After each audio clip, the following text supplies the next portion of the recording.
Bismillahirrahmanirrahim. Makanya Ramadan itu dapat dibilang bahwasanya Ramadan itu merupakan sebuah prime time yang luar biasa. Tidak ada prime time paling besar yang dimiliki manusia kecuali salah satunya ada di dalam bulan Ramadan.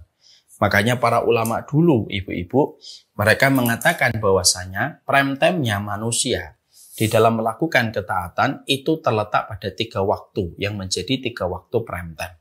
Yang pertama, yaitu 10 hari yang pertama di bulan Muharram, dan bulan Muharram itu identik dengan bulannya Nabi Musa alaihissalam. Ketika Nabi Musa diselamatkan dari kejaran Fir'aun. Prime time yang kedua yaitu adalah 10 hari yang pertama di bulan Dzulhijjah. Yang itu identik dengan bulannya Nabi Ibrahim. Sampai kita mendapati perkataan dari Rasulullah, "Ma min ayyamin al-'amalu shalih fiha ahabba ila Allah min hadhil ayyamil 'ashar." Kamu tidak pernah dapatkan satu waktu yang sangat Allah cintai kecuali 10 hari yang pertama di bulan Dzulhijjah. Karena 10 hari pertama di bulan Dzulhijjah kita disunahkan takbir, kita disunahkan sedekah.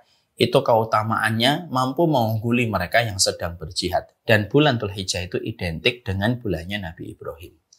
Yang ketiga, prime time itu adalah ada di bulan Ramadan. Dan itu identik dengan bulannya Nabi Muhammad SAW. Karena pada saat di bulan Ramadan, Allah menurunkan Al-Quran yang kelak akan diturunkan secara bertahap 23 tahun kepada umatnya Rasulullah dan para hamba-hambanya Allah. Diterangkan selama 23 tahun dan dipilih di bulan Ramadan untuk menunjukkan betapa besarnya histori Ramadan di hadapan Allah, sehingga Allah meletakkan banyak keutamaan yang Allah tidak letakkan keutamaan itu pada waktu yang lainnya. Kita tentunya paham ya Ibu, tidak setiap waktu memiliki kedudukan yang sama di sisi Allah. Analoginya sederhana. Di negeri kita tercinta, Republik Indonesia, tidak setiap bulan itu memiliki histori yang sangat besar untuk negeri kita tercinta. Bulan Februari, bulan Januari, bulan Maret mungkin tidak memiliki histori yang istimewa. Bulan Juni mungkin juga tidak memiliki histori.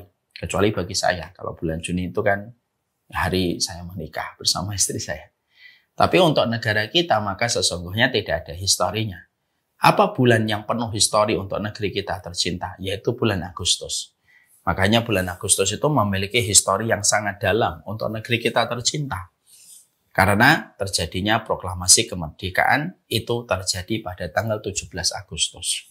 Apa yang terjadi ketika negeri kita melewati bulan Agustus? Banyak desa mereka membersihkan, perlombaan antar desa, perlombaan antar kabupaten.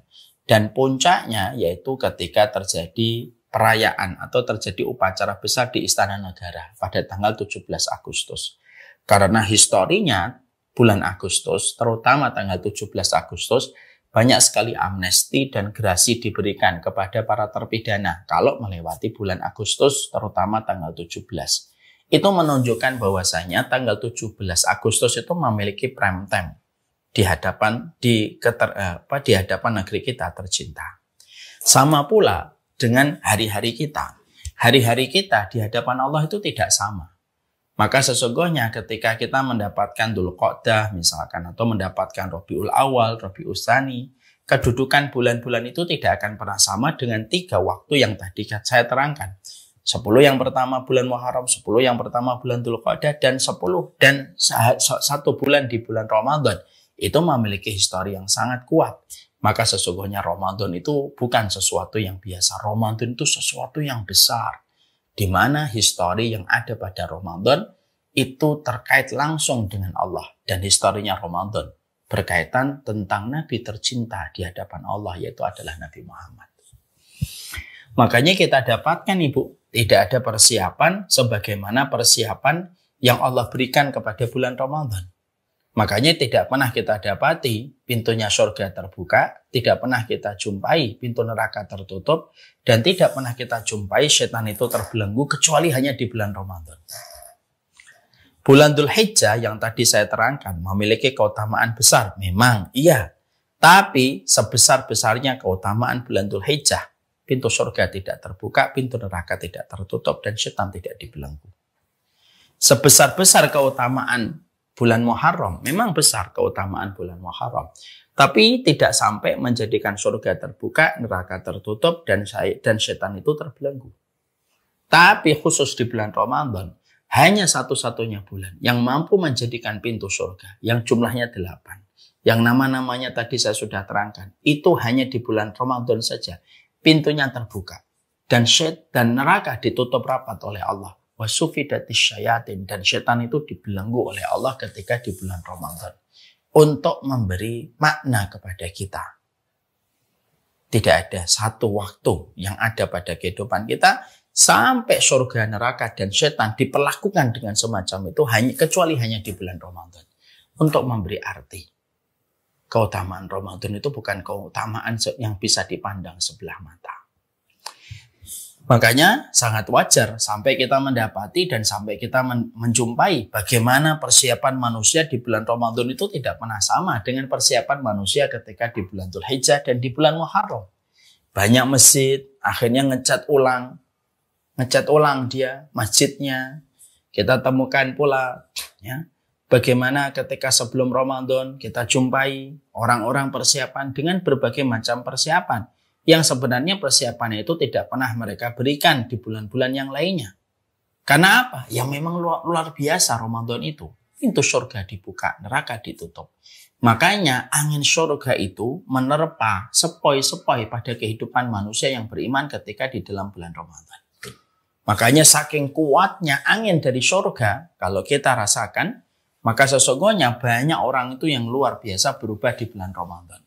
Yang asalnya tidak ke masjid ketika di bulan Ramadan.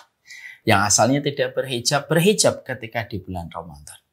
Bahkan televisi yang biasanya sangat tidak religius, mereka religius ketika di bulan Ramadan. Dan itu memberi arti. Karena khusyuknya angin surga itu sampai menjadikan manusia itu banyak berubah di bulan Ramadan. Makanya sampai orang pacaran, mereka berhenti dari pacarannya sebentar. Orang yang biasanya menuju ke tempat kemaksiatan, maka biasanya di bulan Ramadan mereka mengurangi kemaksiatan itu.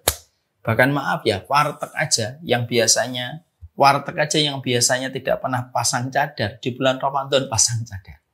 Supaya orang yang masuk dan makan itu tidak kelihatan. Dan itu hanya terjadi di bulan Ramadan.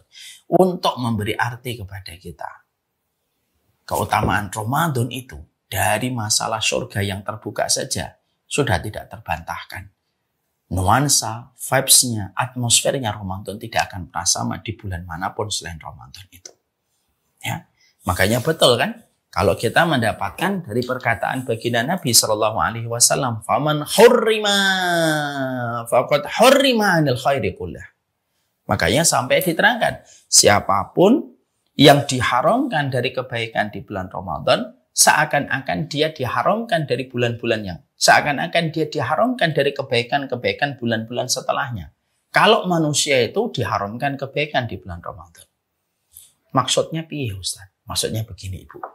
Kalau ada orang di bulan Ramadan, ketika surga dibuka, neraka ditutup, kok ada orang tidak bisa menghatamkan Quran di bulan Ramadan, maka seakan-akan riwayat yang tadi kita baca menjelaskan.